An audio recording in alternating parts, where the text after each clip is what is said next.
வந்தாலும் நீங்க என் கொடாரம் தீங்கு என்னை அணுகாது.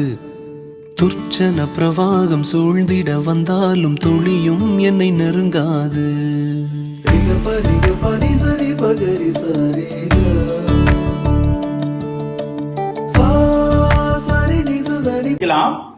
எபேரியர் எழுதின புஸ்தகம் 4வது அதிகாரம் 5வது அதிகாரம் 13வது வசனத்திலிருந்து,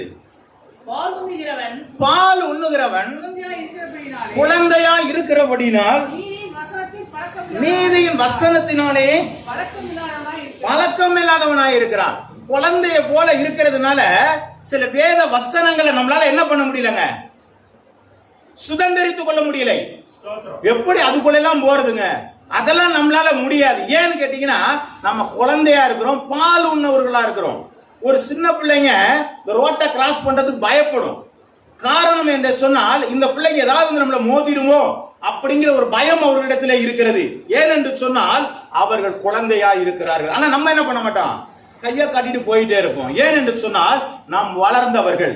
அப்ப வாக்குத்தத்தங்களை நாம் சுதந்திரித்துக் கொள்ள இன்னும் முடியவில்லை என்று சொன்னால் நாம் பால் உண்ணுகிறவர்களாக இருக்கிறோம் என்று சொல்லித்தான் இந்த வேதம் சொல்கிறது. தொடர்ந்து வாசிங்க.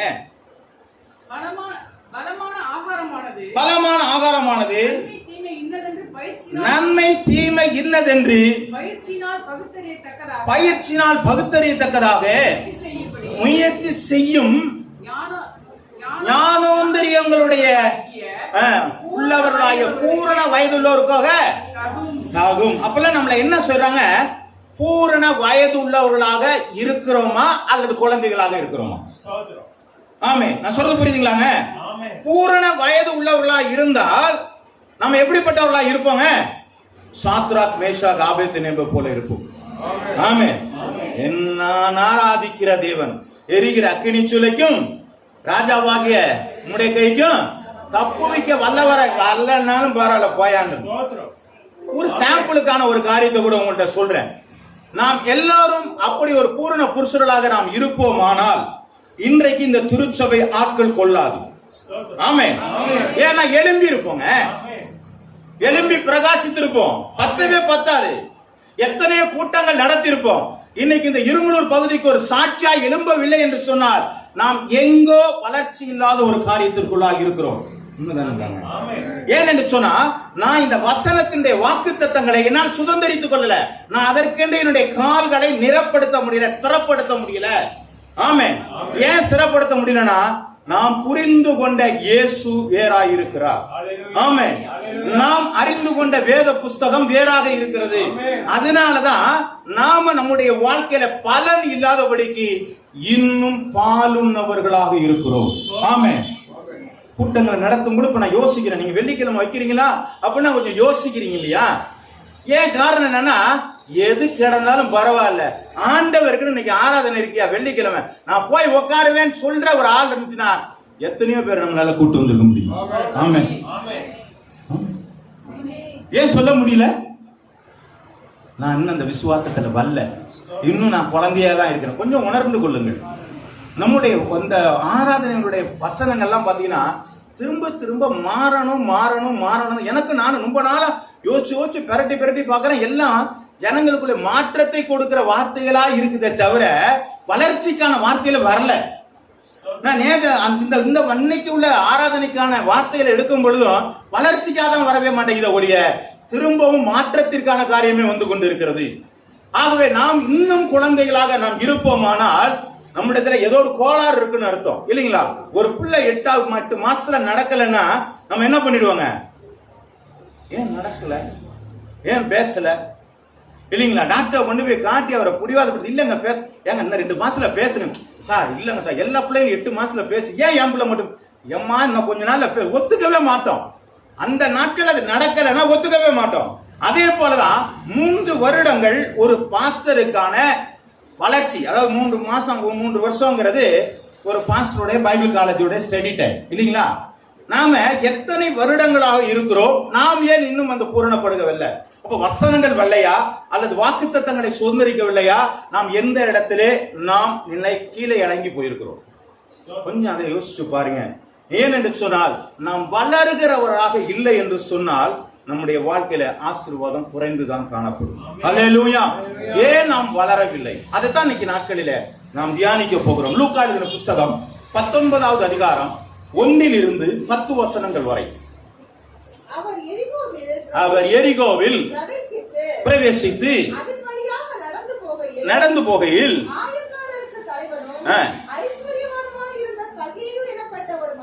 ஒரு மனுஷன் வகை தேடினான். அவர் குள்ளனானபடியால் காணக்கூடாமல் முன்னாக ஓடி ஏறினான். இயேசு அந்த இடத்திலே வந்த பொழுது அண்ணாந்து பார்த்து அவனை கண்டு, சகேயுவே, சீக்கிரமா இறங்கி வா, இன்றைக்கு நான் உன் வீட்டிலே தங்க வேண்டும் என்றார். போனான். அதை கண்ட யாவரும் போனார் என்று முறுமுறுத்தார்கள். சகேயன் என்று கர்த்தரை நோக்கி, ஆண்டவரே, என் ஆஸ்தியை பாதி ஏழைகளுக்கு தருகிறேன். நான் ஒருவரிடத்தில் எதையாகிலும் அநியாயமாய் வாங்கினதுண்டானால் நாளத்தனையாக திரும்ப செலுத்துவேன் என்றான். இயேசு அவனை நோக்கி, இன்றைக்கு இந்த வீட்டிற்கு ரட்சிப்பு வந்தது, இவனும் ஆபிரகாமுக்கு குமாரனாய் இருக்கிறானே. இழந்து போனதை தேடவும் ரட்சிக்கவுமே மனுஷகுமாரன் வந்திருக்கிறார். இப்ப இந்த பாருங்க, இந்த வசனத்துல பார்க்கும் பொழுது இதுல என்ன நம்ம சொன்ன வளர்ச்சியை பத்தி பேசுறோம் சொன்னா, ஆண்டவரிடத்துல 2 விதமான நிலைப்பாடுகள் இருக்கிறது. அதுதான் நான் சொன்னேன், ஆண்டவரை நாம் எந்த அளவிற்கு புரிந்து கொண்டிருக்கிறோம் என்று சொல்லி. முதலாவது நிலைப்பாடு அப்படின்னு பாத்தீங்கன்னா, அந்த 19வது அதிகாரம் 5வது வசனத்தை மட்டும் வாசியுங்கள். இயேசு அந்த இடத்திலே வந்த பொழுது அண்ணாந்து பார்த்து அவனை கண்டு, சகேயுவே, சீக்கிரமா இறங்கி வா, இன்றைக்கு நான் உன் வீட்டில் தங்க வேண்டும் என்கிறார். அப்போ ஆண்டவர் ஒரு மனிதனுடைய விருப்பத்தை ஆண்டவர் என்ன செய்யறாருங்க? நிறைவேற்றுகிறார். அப்போ நாமளும் அப்படிதான் என்ன பண்றோம்? இயேசுவை நான் பார்க்க வேண்டும், இயேசுவை நான் நேசிக்க வேண்டும் என்று சொல்லி நாம் விருப்பப்படும் பொழுது இயேசு நமக்கு சமீபமாய் வந்து நம்மளை என்ன செய்யறாருங்க? நம்மளை பார்க்க விரும்புகிறார். அல்லேலூயா, அல்லேலூயா. இது ஒரு தாயினுடைய அன்பை போல தேவன் நம்மேல் வைத்த ஒரு அன்பு.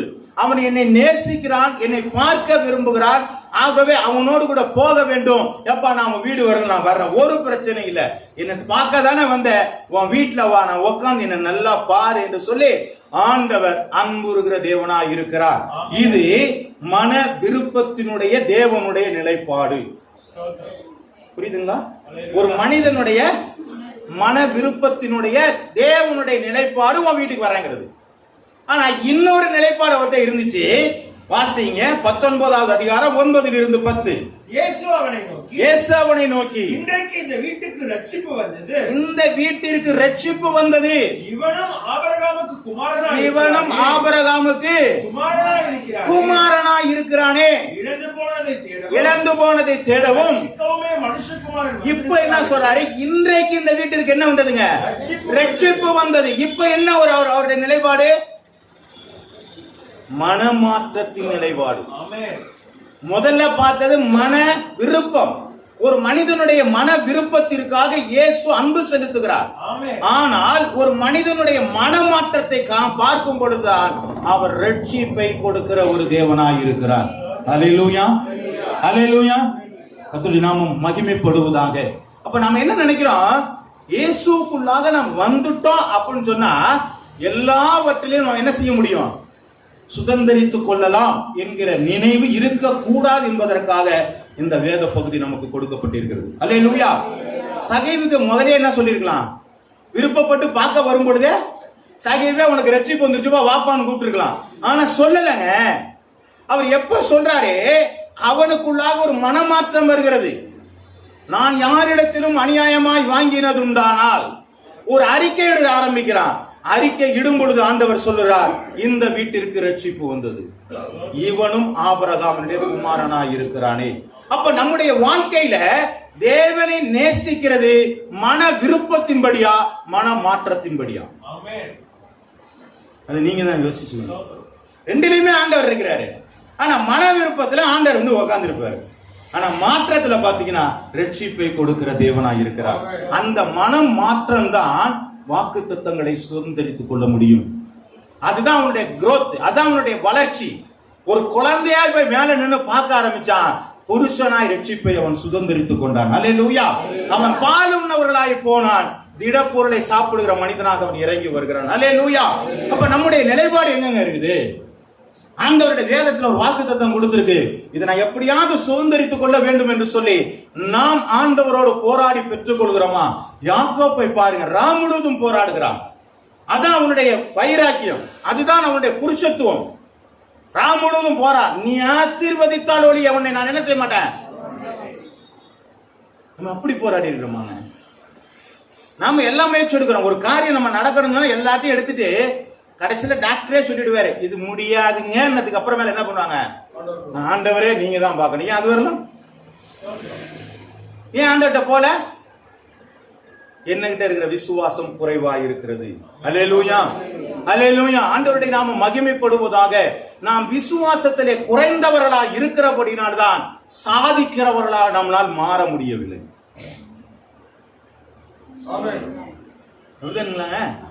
என்ற விசுவாசம் குறைவு. நாம நினைக்கிறேங்க, ஏசுநாதர் நான் விசுவாசி, ஏசுநாதர் விசுவாசி சகைவே இறங்கி வந்துட்டாரு, நான் வீட்டுக்கு வரேன்னு சொல்லிட்டாரு, அதனால ஒரு பிரச்சனை இல்லை. அவன் மனமாற்றம் வந்தது, அப்பொழுதுதான் அவனுடைய வாழ்க்கையில சுதந்திரித்துக் கொள்ள முடிந்தது ஆபிரகாமுடைய குமாரனாக. அல்லேலூயா, அல்லேலூயா. கர்த்தருடைய நாமம் மகிமைப்படுவதாக.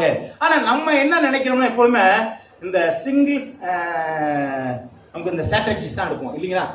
அதாவது ஒரே இடத்துல எல்லாத்தையும் அடிச்சிடணும், ஒரு கல்ல ரெண்டும் மாங்காய் இல்லைங்களா? அதே மாதிரி இந்த ஆண்டவரை ஏத்துட்டு சர்ச்சுக்குள்ள வந்துட்டா ஆண்டவர்கிட்ட இருக்க எல்லாத்தையும் என்கிட்ட கொடுத்துடணும். அப்படி கொடுக்கவே இல்லை எங்கேயுமே, வேதத்துல எங்கேயுமே அப்படி கொடுக்கல. வந்து உள்ள நுழைஞ்சிட்டாங்கன்னா எல்லாமே இந்த வாட்டர் கேம்ஸ் எல்லாம் நடக்கும் தெரியுங்களா? சில இடங்கள்ல ஊட்டி மேட்டுப்பாளையத்துல எல்லாம் இருக்கு இல்லைங்களா? இல்லையா? அது என்னது தெரியும்? Black Thunder. நாங்கெல்லாம் பாத்தீங்கன்னா உள்ள போகும்போது, நான் போகல இன்னும், அதுக்குள்ள போனா என்ன பண்ணுவாங்க, ஒரு 900 ரூபா 1000 ரூபாய்க்கு என்ன பண்ணிடுவாங்க, ஆமா டிக்கெட் வாங்கிடுவாங்க. அப்படின்னா என்ன அர்த்தம்? மொத்தத்துக்கு நான் வாங்கியாச்சுப்பா, நீ எதுல வேணாலும் ஏறி இறங்கன்னு விட்டுருவாங்க. உள்ள போனா எல்லாத்திலையும் ஏறி இறங்க முடிஞ்சா இறங்குவான், எல்லாம் விட்டுட்டு போயிட வேண்டியதான், சும்மா நான் சுத்தி பார்த்துட்டு வந்துட வேண்டியதான். அப்ப எல்லாத்துக்கும் பில்லு போட்டாச்சு. அது மாதிரி நம்ம சர்ச்சுக்குள்ள வந்துட்டோம்னு வச்சுங்க, ஆண்டவர்கிட்ட இருக்கிற அத்தனை எனக்கு தான். நடக்கவே நடக்காது. நீங்க வந்தது ஆண்டவரை தெரிஞ்சுக்கிட்டீங்க, அவ்வளவுதான். ரட்சிப்புங்கிறது மனமாற்றத்துக்குள்ளாக வருகிறது. வாக்குத்தத்தங்களை சுதந்திரிக்கிறது உங்களுடைய விசுவாசத்திற்குள்ளாக வருகிறது. நம்ம அதை விட்டுட்டு நான் ஆண்டவருக்குள்ள வந்துட்டேன், எனக்கு எல்லாத்தையும் கொடுக்கணும், கட்டாயமா கொடுக்கணும், ஒன்னும் கிடையாதுங்க. கட்டாயம் கிடையாது. உங்களுக்குள்ளே இருக்கிற கிரியைகள், கிரியை இல்லாத விசுவாசம். அப்ப என்ன விசுவாசம் இருக்குது? செயல்படாமே அந்த விசுவாசம் இருக்கு. என்ன விசுவாசம்? இயேசுவை நம்புற பிசாசும் ஆண்டவரை விசுவாசிச்சு நடுங்குது. நம்ம தான் நடுங்க மாட்டேங்கிறோம், அவன் நடுங்குறான். அப்புறம் அவனுடைய விசுவாசத்துக்கு நம்முடைய விசுவாசத்துக்கு என்ன இருக்குது? என்னுடைய கிரியை இல்லை. நான் இயேசுவை நம்பினேன் என்று சொன்னால் நான் ஆண்டவருக்கான எதை செய்திருக்கிறேன், என்ன காரியத்தை நான் நடத்தி இருக்கிறேன், என்னுடைய வாக்குத்தத்தங்களை நான் எப்படியாக சுதந்திரித்துக் கொள்கிறேன், நான் எப்படி இந்த வாக்குத்தத்தம் என் வாழ்க்கையில சுதந்திரிச்சு இந்த காரியம்லாம் என் வாழ்க்கையில நடந்துருச்சுங்க. நான் ஆண்டவர்கிட்ட போராடி ஜெபம் பண்ணங்க, இந்த காரியம் எனக்கு நடந்துச்சு. ஏன் சொல்ல முடியல? இப்ப நாம் இன்னும் எங்கேயோ குழந்தைகளாக இருக்கிறோம். நான் குழந்தையை போல இருந்தேன், குழந்தையை போல சிந்தித்தேன். நான் புருஷனான பொழுதோ குழந்தைக்கேற்ற சிந்தைகளை விட்டொழித்து விட்டேன். நம்ம இன்னும் குழந்தையா தாங்க இருந்தோம். நம்ம என்ன ஆண்டவர்கிட்ட எதுவும் வருதா? ஆண்டவர் இதை செய்ய மாட்டாரா? அப்படி இப்படி நிறைய உலக பிரகாரமான சிந்தைகளோட சிந்தித்துக் கொண்டிருக்கிறாங்க. ஆவிக்குரிய காரியங்கள் வேறு, அது மனோரமியமான காரியங்கள். பவுல போசன அதெல்லாம் புரிந்து கொண்டதுனாலதான் சொல்றான், எனக்கு வாழ்ந்திருக்கவும் தெரியும், தாழ்ந்திருக்கவும் தெரியும், எல்லாவற்றிலும் நான் மனரமியமாக இருக்க கற்றுக்கொண்டேன். நம்ம அடி வாங்கினாலும் சோத்திரம் சொல்றாங்க, ஆசீர்வதிச்சாலும் சோத்திரம் சொல்றாங்க. எப்பா எனக்கு கால்ல வலி இருக்கு, ஏதோ உனக்கு ஒரு பிரச்சனை, ஆண்டவரே எனக்கு இது போராட்டமா இருக்கு, முள்ளா இருக்கு, ஆண்டவரே என் கிருபை உனக்கு போதும், அப்படி ஆண்டவரே சோத்திரம்னு வந்துட்டான் இல்லைங்களா? ஒரு வேதனை அவனுக்குள்ள இருக்குது. அவனுடைய கச்சைகளை தூக்கி உருமாறுகளை கச்சைகளையும் தூக்கி போட்டு அவன் சுகமாகிட்டு இருக்கிறான். அவனுக்கு சுகமாகாத ஒரு பிரச்சனை அவன்கிட்ட இருக்குது. ஆனாலும் ஆண்டவர் கிருபை அவன்கிட்ட இருக்குப்பான். அப்படியே ஆண்டவரே சரி போதும் ஆண்டவர்கிட்ட போயிடுறான். ஏன் இது வந்திருக்கு, ஏன் இதை நான் மாற்ற மாட்டேங்கிற, நான் துண்டு போட்டா எல்லாரும் சுகமாகறாங்க, எனக்கு மட்டும் சுகம், எனக்கு வெக்கமா இருக்காதா, எனக்கு கேவலமா இருக்காதா? இந்த யோனா போல உட்காந்துட்டு என்ன பண்ற, எப்படா அவன் சாகு வாங்கின்னு பார்த்துட்டு உட்கார்ந்து இருக்கிற மாதிரி நான் உட்காரல. ஓகே ஆண்டவர்னு போயிட்டான். அதுதான் விசுவாசம். ஆமே, நம்மகிட்ட விசுவாசம் குறைவுங்க. நாங்க விசுவாசம் நமக்குள்ள இருக்குமானால் நம்முடைய எல்லைகள் வித்தியாசமா இருக்கும், நம்முடைய நடக்கைகள் வித்தியாசமா இருக்கும், நம்முடைய சிந்தனைகள் வித்தியாசமா இருக்கும். நான் குழந்தையை போல நாம் நேசித்துக் கொண்டிருக்கிறோம். வாசிக்கலாம். என்னாகும் புஸ்தகம் 12வது அதிகாரம் 2வது வசனத்தை எடுத்து வாசிங்க. கர்த்தர் மோசேயை கொண்டு மாத்திரம் பேசினாரா? எங்களை கொண்டும் அவர் பேசினது இல்லையா? மீரியாம் பாருங்க, உங்க அக்கா மோசையோட சகோதரி, அவன் சொல்றான் மோசையோட தான் பேசினாரா, எங்களோட எல்லாம் பேசுறது அற்ப கதையம் இல்ல. சொல்ல புரியுதுங்களா இல்லையாங்க? மோசைய ஆண்டவர் தலைவனாக தெரிந்தெடுத்து அவனை 40 வருஷம் அவனை என்ன பண்ணாருங்க, நல்ல அரசாட்சியில இருந்து எல்லா கலைகளையும் கற்றுக்க வச்சுட்டு 40 வருஷம் ஆடு மேய்க்க விட்டாரு. அப்ப இவ்வளவு ட்ரைனிங் எடுத்ததுக்கு அப்புறம் வந்து நின்று அவன் என்ன பண்றான், ஒரு தலைமைத்துவத்துல வந்து நிக்கிறான். அதுவும் ஆண்டவரை பார்த்து ஆண்டவர் சொன்ன ஆலோசனை எல்லாம் கேட்டு வந்து ஒரு தலைவனா இருக்கிறான்.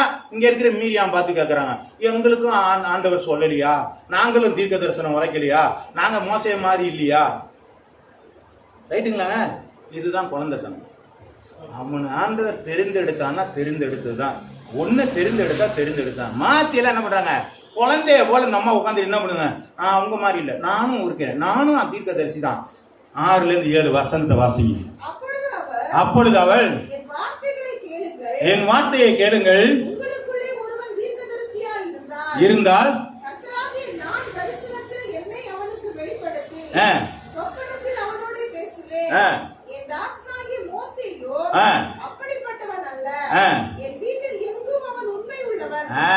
அவனை தெரிந்தெடுத்தது காரணம் தெரியுங்களா? என் வீட்டுல எங்க அவன் எப்படி இருக்கிறாங்க? அப்ப ஆண்டவருடைய வீட்டிலே நாம் உண்மை உள்ளவர்களாக இருக்கிறோமா? இல்ல மீறிய மாதிரி உட்கார்ந்து நானும் உள்ள வந்துட்டேன், அதனால எனக்கும் இது எனக்கும் உண்டு, எனக்கும் பங்கு கொடுக்கணும் அப்படியெல்லாம் இல்லைங்களா? புரியுதுங்களா உங்களுக்கு? அப்போ மோசையை ஆண்டவர் தெரிந்தெடுத்தார். அவன் எங்கும் உண்மை உள்ளவனாக இருந்தான். எந்த காரியத்தில் ஆண்டவர் சொன்ன ரைட் ஆண்டவரே, ஓகே ஆண்டவர் சொல்லிட்டு போயிட்டு இருக்கான். ஆனால் நம்மிடத்துல அந்த உண்மை இருக்கிறதா? வாசிக்கலாம். மத்திய எழுதின புஸ்தகம் 20வது அதிகாரம் 21 - 23 வசனங்கள் வரை.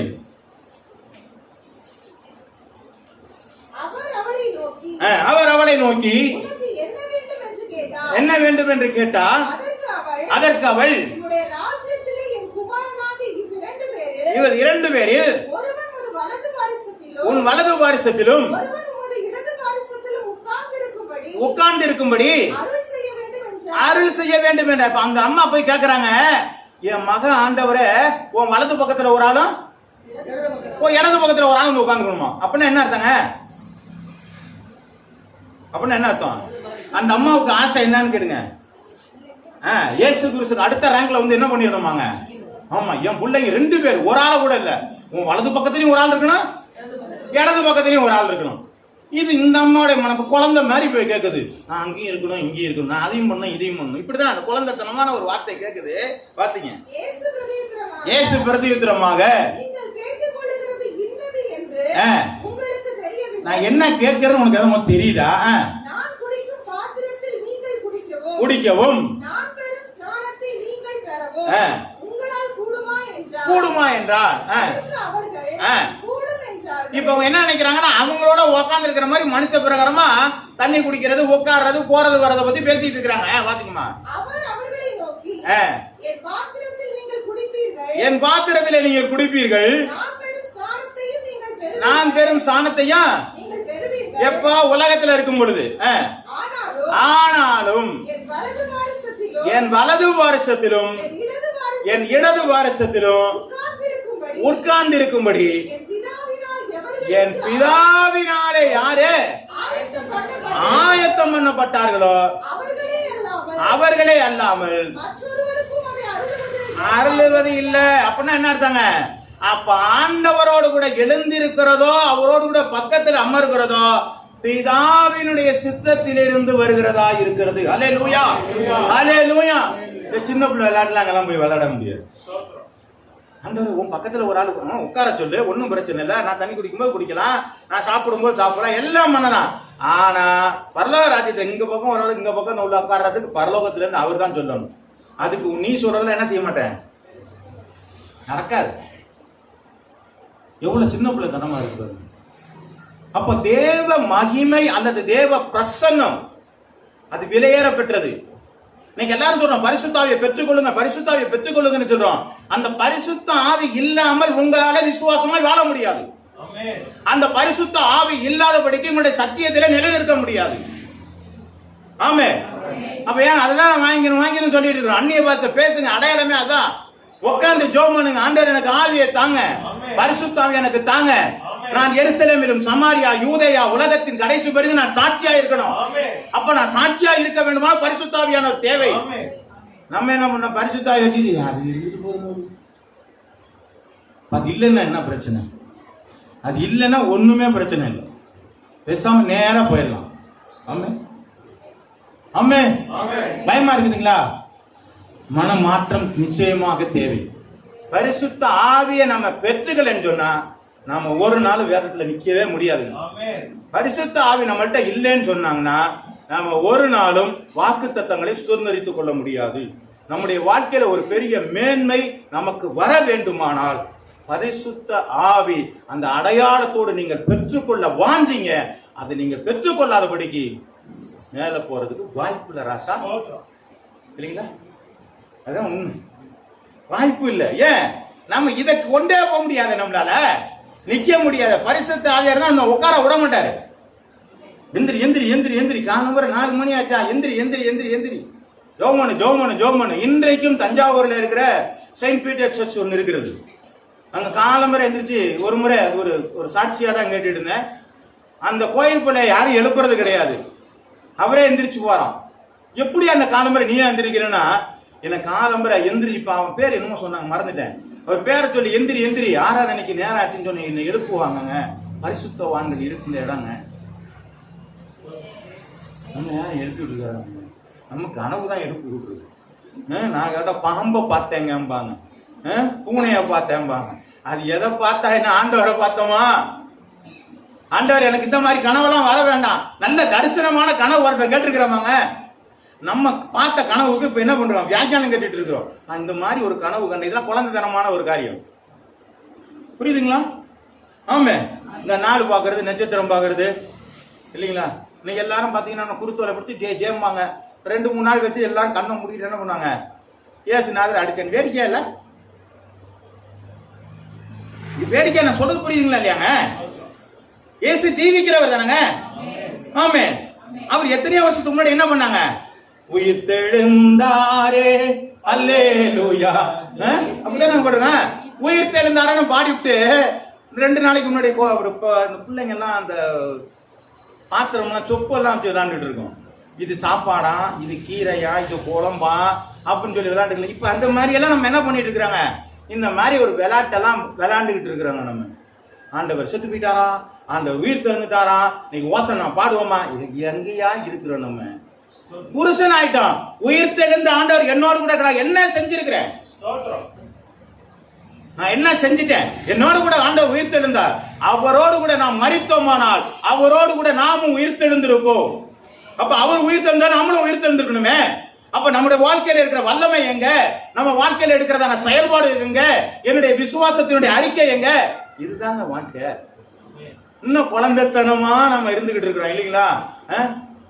உன்னை ஏசுநாதர் பிறந்த அன்னைக்கு உடனே தூங்கும்பனி தொட்டில கோமான தாளேலோ தாளேலோன்னு போட்டு அவரை ஒரு ஆட்டி விட்டு, அவரு என்னைக்கோ வளர்ந்து கிடந்து செத்து உயிர் தெழுந்து அவர் திரும்பி வர போறாரு. இப்போ நின்று நம்ம தாளால பாட்டிட்டு உட்கார்ந்துருக்கிறோம். அதுல ஒரு சந்தோஷம் நமக்கு. தூங்க வச்சுட்டோமா, ஏசு தூங்கினா கதை மாறி போயிருங்க. அவரெல்லாம் தூங்கலாம் வைக்க வேண்டாம். நம்ம அவரை குழந்தையா பார்த்துட்டு இருக்கிறோம், அவர் நம்மளை புருஷரா பார்த்துக்கிட்டு இருக்கிறாரு.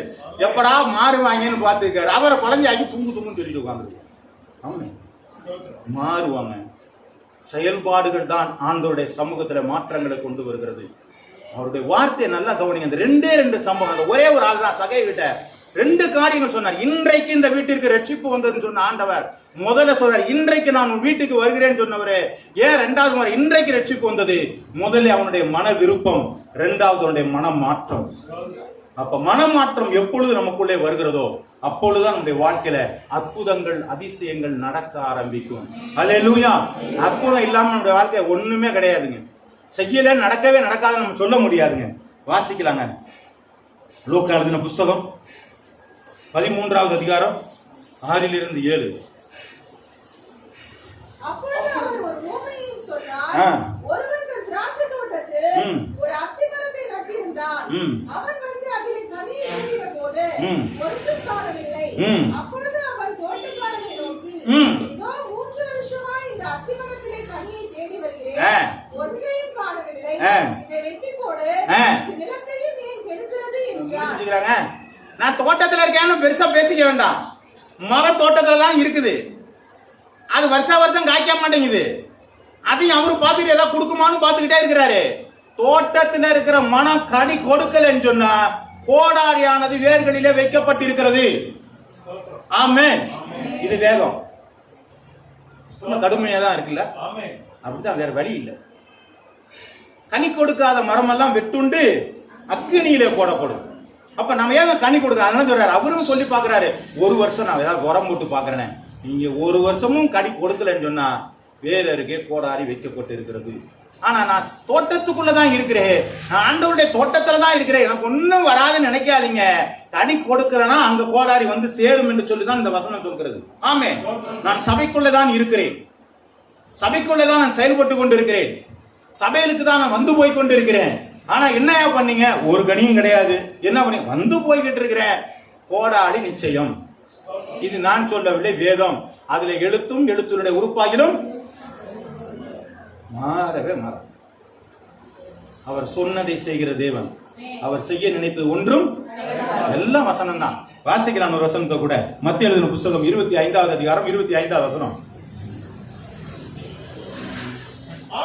ஆகையால் நான் பயந்து போய் உமது தாளந்தை நிலத்தில் புதைத்து வைத்தேன். நான் பயந்து உன் தாளந்துகளை நான் நிலத்திலே புதைத்து வைத்தேன். இதோ உங்களுடைய வாங்கிக் கொள்ளும் என்றார். அவருடைய எஜமான் பிரதியுத்தரமாக, பொல்லாதவனும் கோபமான ஊழியக்காரனே, நான் விதைக்காத இடத்தில் அறுக்கிறவனும் என்றும் தெளிக்காத இடத்தில் சேர்க்கிறவன் என்றும் அறிந்திருந்தாயே. அப்படியானால் என் பணத்தை காசுக்காரனுடைய வருஷத்துல போட்டு வைக்க வேண்டியதானே. அப்பொழுது நான் வந்து என்னுடைய வட்டியோட வாங்கிக் கொள்ள. என்ன சொல்ல சொல்லி அவனிடத்தில் இருக்கிற தாளந்தை எடுத்து 10 தாளந்துகளுக்கு கொடுங்கள். உள்ளவன் எவனோ அவனுக்கு கொடுக்கப்படும். பரிபூரணம் அடைவான்.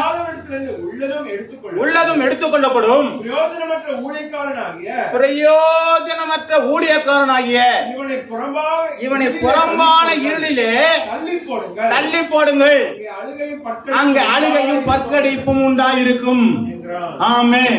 அப்ப நம்ம ஒவ்வொருவருக்கும் தாளந்து கொடுத்திருக்கிறாரா இல்லையா என்பதை நாம் யோசித்து பார்க்க வேண்டும். என்னைக்கு ஆண்டவருக்குள்ள வந்தோனோ நமக்குள்ள ஒரு தாளந்து ஆண்டவர் கொடுத்திருக்கிறாரு.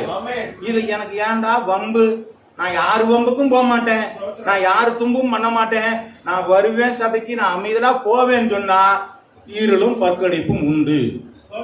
ஆமென். ஏன் உனக்கு கொடுக்கற தாளந்த வேற யார்ட்ட கொடுத்திருந்தாலும் கூட அதுக்கு என்ன பண்ணிருப்பாங்க? ஏதாவது நடந்திருக்கும். உன்கிட்ட கொடுத்த தாளந்த புதைச்சு வச்சிருக்கிறியப்பா. என்ன ஆண்டவர் வந்ததும் கோளாரா? ஆண்டவருக்குள்ள வந்தது கோளாரா? ஏங்க ஒரு பெரிய ஆசீர்வாதத்தை வாங்கணும். மாசம் முடிஞ்சு 30 நாள் முடிஞ்சு சம்பளம் வாங்கினா 30 நாள் சும்மா உட்காந்தா கதை ஆகுமாங்க? கொடுப்பானாங்க? அவன் கொடுக்க மாட்டான்ல. அதே போல ஆண்டவருக்குன்ற நம்ம வாழ்க்கைய நல்லா நடந்தனாதான் அந்த ஆசீர்வாதமே நித்திய ராஜ்யமே நமக்கு வரும். நான் சும்மா உட்காந்து எந்த பிரச்சனைக்கும் நான் போக மாட்டேன், எந்த பிரச்சனைக்கும் வர மாட்டேன், நான் பாட்டுக்கு அமைதியா போவேன், அமைதியா வந்தேன், நீங்க எப்படி சொன்னாலும் உங்களுக்கு வெட்டு விட்டுதான். என்னதாங்க பண்ண சொல்றீங்க? கொடுத்ததை பயன்படுத்துங்க. ஆண்டவர் உங்களோட இருக்கிறாரே. புறப்பட்டு போங்கள், சகல ஜாதிகளும் சீசராக்கி நான் கட்டளையிட்ட யாவையும் கைக்கொள்ளும்படியாக உபதேசம் பண்ணுங்கள். இதோ சதா காலமா நம்மளோட கூட இருக்கிறேன்னு ஆண்டவர் சொல்லி இருக்கிறாரு. ஆனாலும் என்ன பண்றாங்க, அது நம்ம சொன்னாலும் அவங்க எல்லாம் கேட்பாங்களாங்க. அவங்க எல்லாம் யார் தெரியுமாங்க? உங்களுக்கு ஏங்க அந்த பிரச்சனை? அப்ப நீங்க சொல்லிதான் அவங்க கேட்கலாம் கேட்கறே கிடையாது. நீங்க சொல்லல மட்டும் சொல்லுங்க, கேட்க வேண்டியதை அவர் கேட்டுக்குவார். ஆமென் ஆமென்.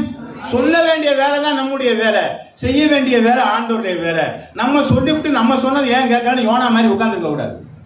யோனா சொன்னாங்க 40 நாள்ல நினிவே கவிழ்க்கப்பட்டு போவோம் அப்படின்னு சொல்லிட்டான். உட்காந்து பார்த்துட்டே இருக்கான். 40 நாள் என்னடா நினிவே கவிழ்க்கப்படாதுன்னு அவன் ஆண்டவர்கிட்ட தான், ஆண்டவர் நான் ஏற்கனவே சொல்லிட்டேன் உன்ட்ட, நீ மனது உருக்கம் உள்ள ஆண்டவர், நீ டப்புக்குன்னு மனம் மாறினாலும் மாறிடுவேன், என்னை வெக்கப்படுத்தாத அவமானப்படுத்தாத நான் சொல்லியிருக்கேன்ல, இப்போ உனக்கு என்ன பண்ணிருக்க நீ? அவரு சொல்றாரு, டேய் இந்த ஆமணக்கு செடியை நீ கவலைப்படுறிய, மனம் மாறின 120,000 பேருக்கு நான் இறங்க மாட்டேன்னா முடியாதுட்டு உட்காந்துருக்குறாங்க. அங்க இந்த 40 நாள் முடிஞ்சு நினைவை போட்டா சாக்கு அடிக்கிறாங்களா கவிழ்க்க போடுதா இல்லைன்னு அவன் பார்த்துக்கிட்டே உட்காந்துருக்கான். கடைசி வரலாம் என்ன நடந்துச்சுன்னே தெரியல அவனுக்கு. அப்ப ஆண்டோடைய அன்பு தெரியல. புரியுதுங்களாங்க? அப்போ அந்த மாதிரி நமக்கு எது நடக்குதா நடக்கலையோ, நான் சொன்னது நடக்கணும் அப்படின்னா என்ன அர்த்தம்? நான் எந்த தும்புக்கும் போகாம உக்காந்துருப்பேன்னு சொன்னா நிச்சயமாக நமக்கு எதுவுமே நடக்காது. நம்முடைய வாழ்க்கையில் எதுவுமே ஒரு ஆசீர்வாதமா நடக்காது. எந்த காரியம் செயல்பட்டாலும் தடை இருக்கும். ஆமென். நீங்க ஒரு நாள் ஆண்டவருக்குன்னு பிரயாசப்பட்டு நின்னதுக்கு அப்புறம் பாருங்க, உங்க வழியெல்லாம் திறந்து இருக்கும். பிசாசு ஒரு நாள் கூட நிக்க முடியாது, இல்லைங்களா? ஆமென். ஆமா, நீங்க எந்த பக்கம் நின்னு பார்த்தாலும் பிழையாமல என்ன பண்ண முடியாதுங்க, சபிக்க முடியும். அந்த மேட்ல போய் நின்னு பாரு, இந்த மேட்ல போய் நின்னு பாரு, அந்த மேட்ல போய் நின்னு பாரு. நீ எந்த மேட்ல நின்னாலும் இஸ்ரவேல் ஜனங்கள் என்ன பண்ண முடியல. எப்பா இது ஆசீர்வதிக்கப்பட்ட கூட்டம்பா, இது காண்டாமிருகத்திற்கு ஒத்த பலன். உள்ள ஒரு ஆளை அனுப்பிச்சு அவங்க எல்லாம் தீட்டுப்பட்ட பொழுதுதான் அவர்கள் கவிழ்க்கப்படுகிறார்கள். அதே போல நம்முடைய வாழ்க்கையில சோம்பல் அல்லது அவிசுவாசம் அல்லது தேவனை பற்றிய சரியான அறிவு இல்லாதபடினால்தான் நாம் நம்முடைய வாழ்க்கையில முன்னேற்றம் இல்லாதபடி இருக்கிறோம். இல்லை என்று சொன்னால் நம்மை குறித்து ஆண்டவர் வைத்திருக்கிற வாக்குத்தத்தங்கள் மிகவும் பயங்கரமானது. அல்லேலூயா அல்லேலூயா. எழும்பி பிரகாசி ஒளி வந்ததேங்கிற கர்த்தருக்கு காத்திருக்கிறவர்கள் புதுபலன் அடைந்து சேட்டையில் எடுத்து உயிரை எழும்புவார்கள், ஓடினாலும் இளைப்படையார்கள், நடந்தாலும் சோர்ந்து போவார்கள். எவ்வளவு அருமையான வாக்குத்தத்தங்கள்லாம் இருப்பாரு ஆண்டவரே. என் ஜனங்கள் ஒரு நாளும் வெட்கப்பட்டு போவதில்லை. எவ்வளவு அழகான வார்த்தை நாம் கொடுத்திருக்காரு. ஆனா அதை சுதந்திரிக்கிறதுக்கு நம்மகிட்ட என்ன இல்லைங்க, புருஷத்துவம் இல்லை, வளர்ச்சி இல்லை, குழந்தைத்தனம் இருக்கிறது. அது கிடக்குது போங்க. அது என்னாச்சு? நாங்களும் தான் சபைக்கு வந்துகிட்டு இருக்கிறோம், நாங்களும் தான் பண்ணிக்கிட்டு இருக்கிறோம், நாங்களும் தான் இயேசுநாதர் எங்களுக்கு தான் தெரியும், எல்லாருக்கும் இயேசுநாதரை தெரியும். அதுக்காக அவர் என்ன பண்ண மாட்டாரு, வரமாட்டாரு. நினைச்சு பாத்துங்க, சகைவை நினைச்சு பாத்துங்க. அப்பா அவன் கூட்டத்துக்கு வந்துட்டாரு, மாற்றத்துக்கு தாண்டா ரட்சிப்பு கொடுத்தாருங்கிறத உணர்ந்துட்டோம்னா நம்முடைய வாழ்க்கையில் மாற்றங்கள் உண்டாகும். அல்லேலூயா அல்லேலூயா. வாசிக்கலாம் 1 பேதுரு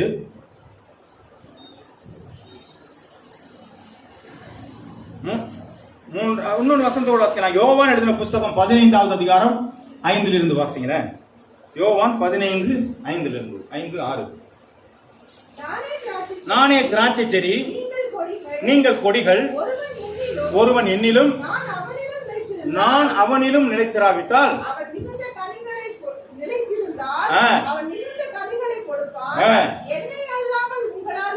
ஒன்றும் செய்யக்கூடாது.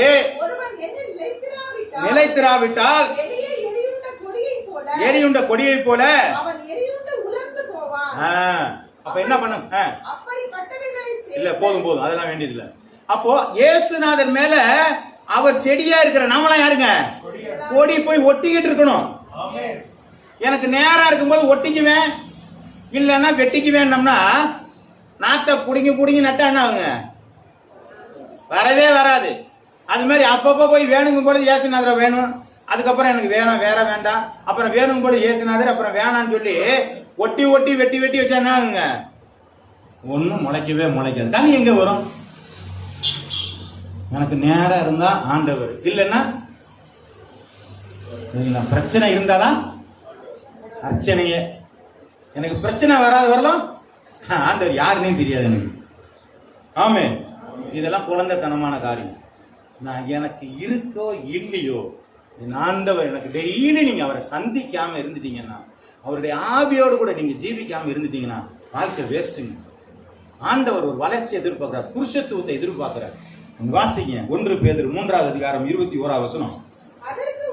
அதற்கு ஒப்பனையானது ஞானஸ்நானமானது மாமிச மாமிச அழுக்கை நீக்குகிறதா இராமல் தேவனை பற்றும் நல் மனசாட்சியின். உடன்படிக்கையாய் அப்ப ஞானஸ்நானம் என்பது ஒரு ஏதோ ஒரு சாக்கிரமெண்ட், அதாவது ஏதோ ஒரு மத சடங்கு என்கிற காரியம் அல்ல. அது மாமிச அழுக்கை நீக்கிறதுல எங்க ஒரு முழுக்கு போட்டு எழுப்பி விட்டாச்சுடாப்பா, ஞானஸ்நானம் வாங்கியாச்சு, உடனே என்னாச்சு, சபையில நீங்க மெம்பர் ஆயிட்டீங்க, இனி ஒன்னும் பிரச்சனை இல்லை, எல்லாம் பார்த்துக்குவார் ஆண்டவர்.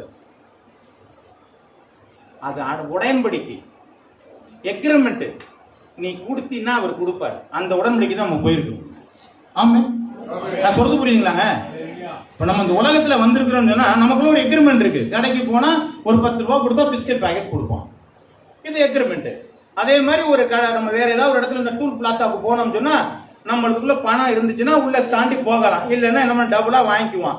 ஏன்னா அதெல்லாம் ஒரு சட்டம் வச்சிருக்கிறாங்க. அதே போல ஆண்டவர் சட்டம் வச்சிருக்கிறாருங்க. அது மாமிச அழுக்கை நீக்குகிறதாயிராமல். நான் ஞானஸ்நானம் வாங்கிட்டேன், சபையில சேர்ந்துட்டேன், அப்பா இனி ஒரு பிரச்சனையும் இல்லை, எல்லாவற்றையும் ஆண்டவர் தலையில வச்சுக்குவோம். அப்ப நீ என்ன பண்ண போற? நான் சும்மா இருக்கேன். இல்ல, அது உடன்படிக்கை. நீ ஒண்ணு செய்ய, நான் ஒண்ணு செய்கிறேன், அதான் உடன்படிக்கை. அதை ஞாபகம் வச்சுக்கணும். நான் உடன்படிக்கை எடுக்கிறது மூழ்கி போகிற காரியம் அல்ல, அது சபையில சேர்வதற்கான காரணம் அல்ல, அது ஒரு எக்ரிமெண்ட். அந்த எக்ரிமெண்ட்ல ஒன்று கொடுக்கலும் வாங்கலும் இருக்க வேண்டும். அப்பனா நீங்க என்ன ஆண்டவர் கொடுக்குறீங்களோ ஆண்டவர் ஒன்றை கொடுப்பாரு. நீங்க கொடுக்காம ஆண்டவர்கிட்ட மட்டும் கேட்டீங்கன்னா அது வராது. ஏன்னா உடன்படிக்கை அப்படித்தான். ஆமே ஆமே. எபிரேயர்கள் புஸ்தகம் 2வது அதிகாரம் 4வது வசனம். அடையாளங்களினாலும் அற்புதங்களினாலும் பலவிதமான பலத்த செய்கையினாலும்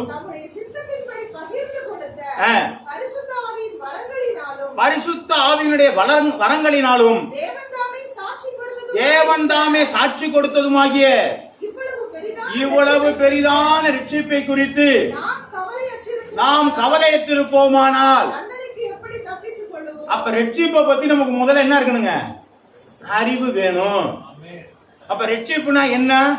வாசிங்கம்மா திரும்ப. அடையாளங்கள் இருக்கிறதா? நான் ரட்சிக்கப்பட்டேன்னு சொன்னா உங்களுடைய வாழ்க்கையில என்ன அடையாளத்தை நீங்கள் கண்டீர்கள்? அடுத்து உங்கள் வாழ்க்கையில அற்புதங்கள் நடந்திருக்கிறதா? நெக்ஸ்ட் பலவிதமான பலத்த செய்திகள் உங்களுக்குள்ளாக நடந்திருக்கிறதா?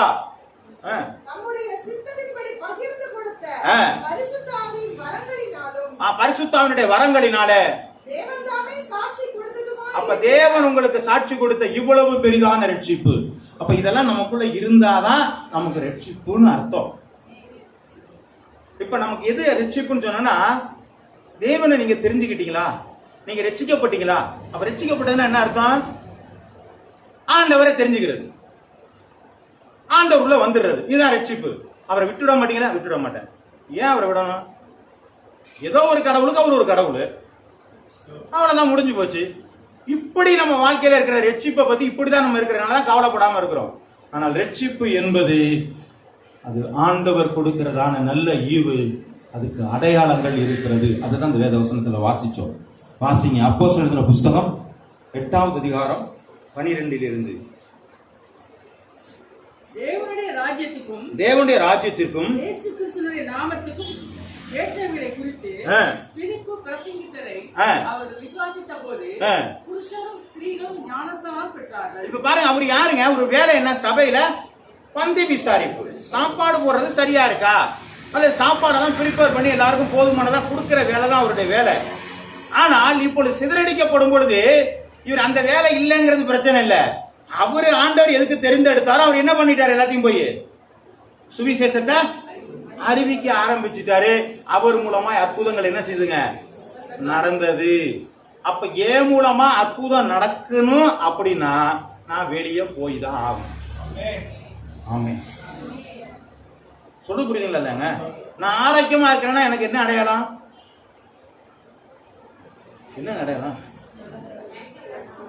இல்ல, டெஸ்ட் எல்லாம் ஒண்ணும் வேண்டியது. ஆரோக்கியமா இருக்கேன்னு என்ன அர்த்தம்? எனக்கு ஒன்றும் பிரச்சனை இல்லை, நல்லா சந்தோஷமா இருக்கேன், ஒன்றும் வலி இலி வேதனை எல்லாம் ஒன்றும் இல்லை, ஜோரங்கிறோம் அதெல்லாம் ஒன்றும் இல்லை, நான் நல்லா இருக்கேன்னு அர்த்தம். இப்போ நாம ஆண்டவருக்குள்ள நல்லா இருக்கேன்னு என்ன அர்த்தங்க? எல்லாமே பர்ஃபெக்டா இருக்குன்னு அர்த்தம். அது இருக்குதா? ஆண்டவர் கொடுத்த அபிஷேகம், ஆண்டவர் கொடுத்ததான ரட்சிப்பு, ஆண்டவர் கொடுத்ததான உடன்படிக்கை, ஆண்டவர் கொடுத்ததான வார்த்தைகள், ஆண்டவர் கொடுத்ததான பரிசுத்த ஆவி, இது எல்லாம் நம்மள்ட்ட சரியா இருக்குதாங்க. இதுல குறைவு இருந்தோம்னா நம்மள்ட்ட ஏதோ சீக்கு இருக்குன்னு அர்த்தம், வியாதி இருக்குன்னு அர்த்தம். அப்ப இந்த வியாதியை மாற்ற வேண்டுமானால் எந்த இடத்துல இருக்க பிரச்சனையோ அந்த இடத்த மாத்துங்க. அதனாலதான் ஆண்டவர் சொல்றாரு, உன் கண் இடறல் உண்டானால் அதை பிடுங்கி போட்டுரு. நீ ஒத்த கண்ணா நீ பண்ணா பரலோகத்துக்கு வா, நம்ம ஒரு கண்ணு தந்துடுறேன், ஆனா நீ என்ன பண்ணாத 2 கண்ணா போய் நரகத்துக்கு போயிடாதேங்கிறாரு. உயிர் உள்ள நண்பனுங்க. இவரு கூப்பிட்டு நான் ஒரு இடத்துக்கும் போகாம இருந்துட்டேன், அப்படிப்பட்ட நண்பனே வேணாண்டாப்பா, அவன் எங்கேயாவது கொண்டு போய் நிறுத்திடுவான். அந்த நண்பன் இல்லாட்ட நான் உனக்கு நல்ல நண்பனா இருக்கான் வாண்டுறாரு அந்த.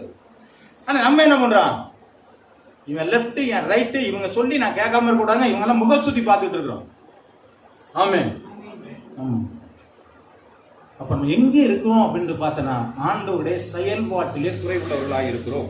2 பேதுரு 1ஆவது அதிகாரம் 5லிருந்து ஒரு சில வசனங்களை வாசிச்சு பார்த்தீங்கன்னா தெரியும்.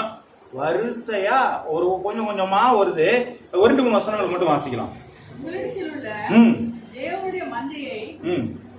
ஒரு 2 பேதுரு 1ஆவது அதிகாரம் 5லிருந்து. இப்படி இருக்க நீங்க அதிக ஜாக்கிரதை உள்ளவர்களா. இப்ப நம்ம எப்படி இருக்கணுமாங்க? அதிக ஜாக்கிரதை. யாரு அதிக ஜாக்கிரதையா இருக்கணும்? நாம யாருங்க? இந்த ரட்சிக்கப்பட்டு சபைக்குள்ளதான் இருக்கிறோம் பாத்தீங்களா. இப்ப நம்மளாம் எப்படி இருக்கணுமாங்க? ஜாக்கிரதையா இருக்கணுமா. ஏன்? எப்பொழுது விழுங்கலாம் என்ற கர்ச்சிக்கிற சிங்கம் போல பிசாசு வகை தேடி கொண்டிருக்கிறான். குழந்தைத்தனமா போய் மாட்டிக்காதீங்க, புருஷனா எதிர்த்து நில்லுங்கன்னு தான் சொல்லிட்டு இருக்கிற வசனம். எப்படி வாசிங்க? உங்கள் விசுவாசத்தோட தைரியத்தையும், உங்கள் விசுவாசத்தோட தைரியத்தையும், தைரியத்தோட ஞானத்தையும், தைரியத்தோட ஞானத்தையும், ஞானத்தோட இச்சையடக்கத்தையும், ஞானத்தோட இச்சையடக்கத்தையும், இச்சையடக்கத்தோட பொறுமையையும், இச்சையடக்கத்தோட பொறுமையும், பொறுமையோட தேவ பக்தியையும், பொறுமையோட தேவ பக்தியையும், தேவ பக்தியோட சகோதர சிநேகத்தையும், தேவ பக்தியோட சகோதர சிநேகத்தையும், சகோதர சிநேகத்தோட அன்பையும் கூட்டி வளர்த்து. இப்படி எல்லாம் நீ செஞ்சீனா நீ கனியற்றெல்லாம் இருக்க ஒட்டாது. ஆமென். நீ இப்படி இருந்துட்டீன்னா நிச்சயமா நீ என்ன பண்ணணும்? கனி கொடுத்தே ஆவ. ஆமென். அப்ப இது இருக்குதா? அப்ப நான் கனி கொடுக்கலன்னா இந்த வசனத்தை எடுத்து பார்க்கணும். இப்படி எல்லாம் ஒரு பைபிள் ஒரு வசனம் இருக்கா? இருக்கு. படிச்சாதான் நமக்கு என்ன தெரியுங்க, ஓ இப்படி எல்லாம் இருக்கு. சரி வாசிக்கலாம். உபாகமம் 28வது அதிகாரம் 1வது வசனம். இன்று நான் உனக்கு விதிக்கிற உன் தேவனாகிய கர்த்தருடைய கட்டளையின்படி எல்லாம் செய்ய நீ கவனமாய் இருக்கும்படிக்கு அவர் சத்தத்திற்கு உண்மையாய் செவிகொடு. அப்படியே பார்த்தோன்னா 14ஆம் வசனம் வரலாம் என்ன பண்ணிருக்கீங்க? நான் ஒரு ஆசீர்வாதம் எல்லாம் கொடுப்பேன். அப்புறம் ஒரு அதுதான் என் உடன்படிக்கை. நான் சொல்ற வார்த்தையை கேட்டு நீ நடந்தினா உனக்கு இந்த ஆசீர்வாதம் எல்லாம் படிக்கும். இன்னைக்கு நம்ம என்ன பண்ணிட்டு இருக்கிறோங்க? அந்த வார்த்தையை வச்சுக்கிட்டு இன்னைக்கும் போய் நம்ம என்ன பண்ணிட்டு இருக்கிறாங்க? கேட்டுக்கிட்டு இருக்கிறோம். இப்ப ஆண்டவர் என்ன பண்றாரு? இயேசுநாதர் மாத்தி வச்சிருக்கிறாரு. மத்திய எழுதின புத்தகம் 16வது அதிகாரம் 24வது வசனம். இயேசு கிறிஸ்து என்ன சொல்றாரு? புதிய ஏற்பாட்டுல இயேசு கிறிஸ்து என்ன சொல்றாரு? அப்பொழுது இயேசு தன்னுடைய சீசர்களை நோக்கி,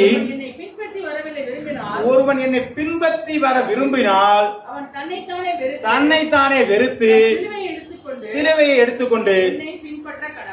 இப்ப யாரெல்லாம் போறதுக்கு ரெடி?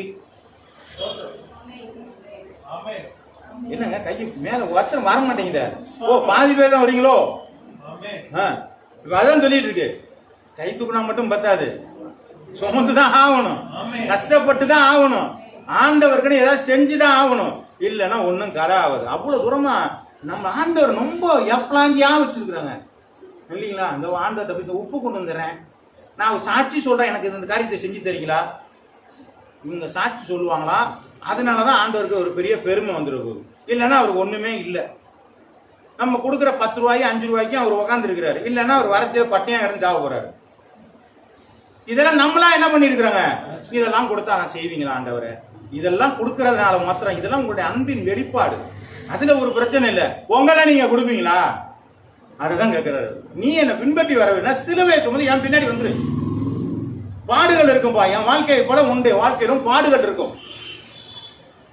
கிறிஸ்தவ வாழ்க்கை என்கிறது பாடுகள் இல்லாத ஒரு வாழ்க்கை அல்ல. அது ஒரு நல்ல சொபிஸ்டிகேட்டட் நல்ல அப்படியே ஸ்பாஞ்ச் போட்டு உட்கார்ந்து இருக்கிற ஒரு சோஃபா கம்பெட் கிடையாது. அதுல முள்ளு இருக்கும், நெருக்கம் இருக்கும், கஷ்டம் இருக்கும், பாடுகள் இருக்கும். எல்லாத்தையும் தாண்டி ஆசீர்வாதம் அதுல இருக்கும். ஆமென்.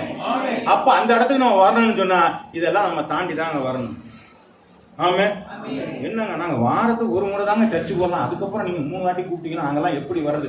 கஷ்டப்பட்டு தாங்க ஆகணும். ஆசீர்வாதம் வேணா வந்துதான் ஆகணும். ஆமே ஆமே, இப்படித்தான் ஆகணும், வேற வழி கிடையாது. ஆண்டவர் நமக்காக டெய்லி வந்து நிக்கிறாரு. அப்ப நம்ம மட்டும் ஏன் போக கூடாது? அல்லேலூயா. ஆமென். சோத்திரம் உண்டாவதாக. ஏசாயா தீர்க்க தரிசன புத்தகம் 52வது அதிகாரம் 7வது வசனம். சமாதானத்தை கூறி நற்காரியங்களை சுவிசேஷமாய் அறிவித்து, நற்காரியங்களை சுவிசேஷம். நற்காரியம் என்னங்க? இயேசு நல்லவர், இயேசு விடுதலை கொடுக்கிறார், இயேசு ஜீவிக்கிறார், இயேசுடைய பாவங்களை மன்னிக்கிறார். நற்காரியங்களை சுவிசேஷமாய் அறிவித்து ரட்சிப்பை பிரசித்தப்படுத்தி தேவன் ராஜரீகம் பண்ணுகிறார் என்று சொல்லுகிற சுவிசேஷனுடைய பாதங்கள் எவ்வளவு அழகா இருக்கிறது. அதுல இருக்க பித்த வெடிப்பெல்லாம் பார்க்கல ஆண்டவர், அதுல இருக்க காயத்தெல்லாம் பார்க்கல ஆண்டவர். அதுதான் அழகா இருக்குது. என் பிள்ளை நடந்து வரான் பாரு, அவன் கால் எவ்வளவு அழகா இருக்கு. என்னைய சொல்லிட்டு வர்றான், அவன் சுவிசேஷம் அறிவிச்சுட்டு வர்றான்பா, நற்காரியங்களை அறிவிக்கிறான். சாரதாசுல ஒரு புடவை வாங்கினா 4 புடவை ஃப்ரீ சொல்றத போய் சொல்றது ஒரு வேலை இல்லை. என் ஆண்டவர் எனக்காக பாடுகள் பட்டார், என் ஆண்டவர் எனக்காக மரித்தார், என்னுடைய வாழ்க்கையில ஆண்டவர் செய்தார் என்கிற சொல்லுகிற காரியம் தான் சுவிசேஷம். ஆமென். இதை சொல்றது ரொம்ப வெக்கப்படுறோம். நான் இதை நினைச்சுக்கிட்டானா, நினைச்சிட்டு போறான். உங்களுக்கு என்னங்க? அப்ப அவன் நினைக்கிறான் சாரதாசுல ஒரு புடவை வாங்கினா 4 புடவை ஃப்ரீன்னு சொன்னானா, இதெல்லாம் இது தனக்கு வேலையான கேட்பான கேட்க மாட்டானாங்க. அப்ப மட்டும் ஏன் போய் சொல்றோம்? அப்பெல்லாம் சொல்றோம்லங்க, இந்த இடத்துல இது இவ்வளவு சீப்பா இருக்கு, இது இவ்வளவு சீப்பா இருக்குன்னு சொல்லி, இல்லங்க இந்த இடம்லாம் வேணாங்க, இந்த இடத்துக்கு போங்க, இந்த டாக்டர் வேணாங்க, அந்த டாக்டர் போங்க. இதெல்லாம் கவுன்சிலிங் பயங்கரமா கொடுக்குறோம். அவங்க எல்லாம் காசு கொடுக்குறாங்களா? ஒன்னும் கொடுக்கறது இல்ல. ஆனா உங்களுக்கு ஆசீர்வாதத்தை கொடுக்குறேங்கிற ஒரு தேவனை பத்தி சொல்லுனா நம்ம என்ன பண்றாங்க? நான் சொன்ன அவன் கேட்க மாட்டான். யோனா மாதிரியே நின்றுட்டு இருக்கிறோம். ஏய் கேட்கிறேன்னா கேட்கலையாப்பா சொல்லிடப்பா. முடியாது, ஆண்டவரும் பார்த்துக்க முடியாது. அப்ப தடை எங்க இருக்குன்னு கவனிச்சு. சரி, 2 தீமோத்தேயு புத்தகம் 2வது அதிகாரம் 12வது வசனம்.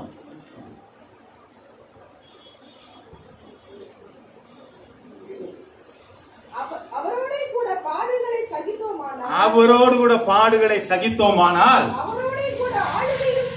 அவரோடு கூட ஆளுகையும் செய்வோம். அப்ப என்ன பண்ணுங்க? அவரோட கூட நாம் என்ன பண்ணுங்க? அவர் எப்படி பாடுபட்டாரோ அப்படியே சுவிசேஷத்துக்கு நாமளும் பாடுபட்டோம்னா அவருக்கு கூட நாம என்ன பண்ணுவோம்? ஆளுகை செய்வோம். ஆட்சி என்ன நமக்கு ஒரு பெரிய ராஜரீக ஆசாரிய கூட்டம் என்கிறத நமக்குள்ள கொண்டு வருகிறார். அப்ப நமக்குள்ள என்ன இருக்கணும்னா, எது வந்தாலும் பரவாயில்ல, ஆண்டவருக்குன்னு நான் நிக்க போறேன்ப்பா அப்படிங்கிற ஒரு நிக்கிற காரியத்தை நீங்க ஆண்டவர்கிட்ட கொண்டு வாங்கள்.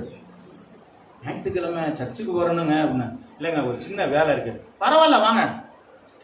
அப்புறம் அடுத்த வாரம் பார்த்து சர்ச்செல்லாம் இந்த வாரம் நம்ம போயிட்டு வந்து ஏன் அதை போஸ்ட் பண்ணிட்டா அதை தான் பார்ப்பார் ஆண்டவர். எனக்காக இவன் டயத்தை விட்டு கொடுக்குறானா, இல்லை அவன் வேலையெல்லாம் முடிச்சுட்டு எனக்கு போனா போகுது என்கிட்ட வர்றானா, இதை தான் பார்ப்பார் ஆண்டவர்.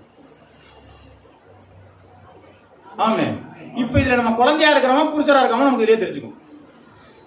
என்ன தப்பா நினைச்சுக்குவாங்க. எங்க வீட்டுல சொந்தக்காரங்க வீட்டுல கல்யாணம், என்ன தப்பா நினைச்சுக்குவாங்க. ஐயா கல்யாணத்துக்கு 2 பேர் தான் தேவை. யாரு? பொண்ணு மாப்பிள்ள 2 பேரு. நீ போகலன்னா கூட அவன் கல்யாணம் பண்ணிட்டு கிளம்பிடுவான். அதெல்லாம் நோ டிலே. அப்படித்தானுங்களா? ஆமா, மாப்பிள்ள பொண்ணுக்கு கல்யாணம் பண்ணா எல்லாரும் நான் போகலன்னா நின்று போயிடுமா? யாரு வரலனாலும் வரல, அவங்க அப்பா அம்மா இல்லைன்னா கூட அவங்க கல்யாணம் பண்ணிட்டு போயிடுவான் போகுது. ஆமே, பிரச்சனை இல்லை, 2 பேர் தானே கல்யாணம்.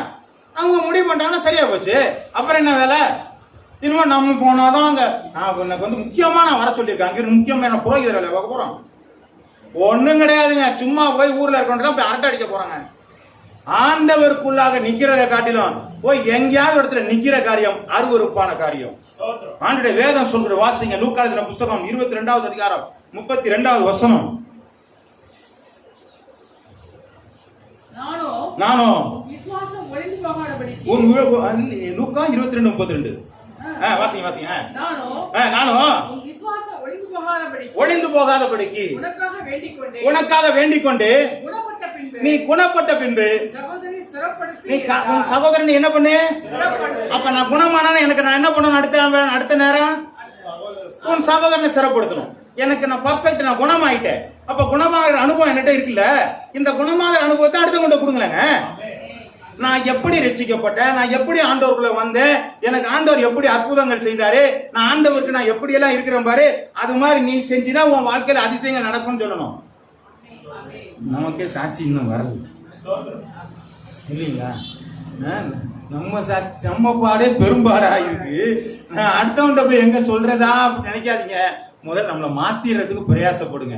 ஆண்டவருடைய நாள் சமீபமா இருக்கிறது. காலம் செல்லாது. அந்த நாள்ல போய் கதவை தட்டிட்டு ஆண்டவரே நாங்க வந்திருக்கிறோம்னு சொல்லி தீவெட்டி பிடிக்கிறதுக்கு ஆள் இல்லாம போயிடாதீங்க.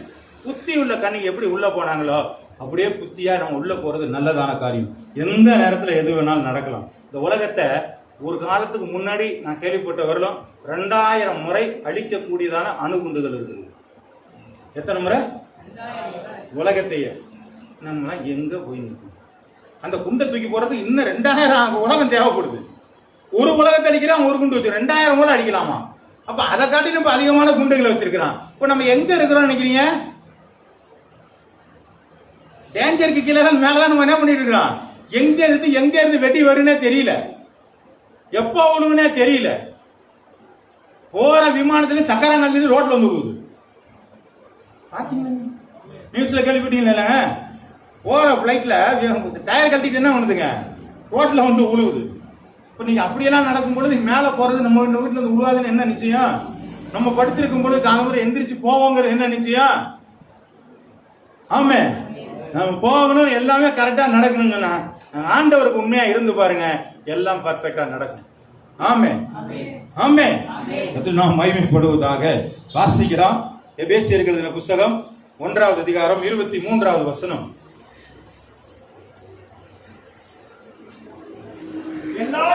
எல்லாவற்றையும் எல்லாவற்றாலும் நிரப்புகிற நிறைவாகி. அப்ப எல்லாவற்றையும் எல்லாவற்றாலும் எப்படின்னா எதுங்க? எது எல்லாவற்றையும்? எல்லாவற்றுங்கிறது எது? அதுக்கு அளவே இல்லைங்க. எல்லாத்தையும் தர உனக்கு. அப்ப ஆண்டவர்கிட்ட இருக்கிறது எல்லாமே அவர் நமக்கு தான் தரேங்கிறாரு. எல்லாவற்றையும் எல்லாவற்றாலும் நிரப்புகிறவருடைய சரீரமான சபைக்கு அவர் எல்லாவற்றிற்கும் மேலாக தலையாக தந்தருளினார். அப்ப சபைக்கு யாரு தலைங்க? ஆமா, எல்லாவற்றையும் கொடுக்கிறவர் ஒரு ஆண்டவர். ஆமே.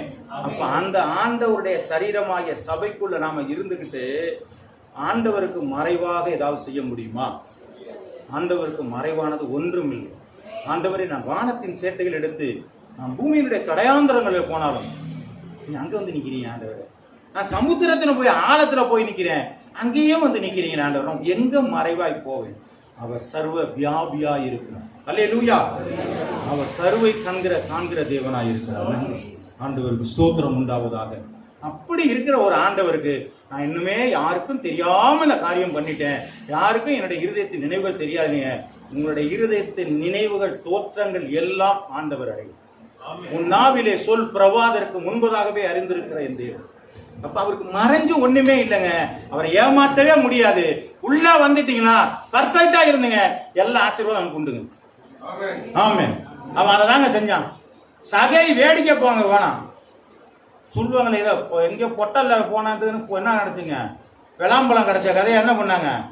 நமக்கு அவன் சும்மா போய் ஏறி பார்க்க போனவனுக்கு என்ன நினைச்சுங்க, ரட்சிப்பு கிடைச்சதுங்க. அல்லேலூயா.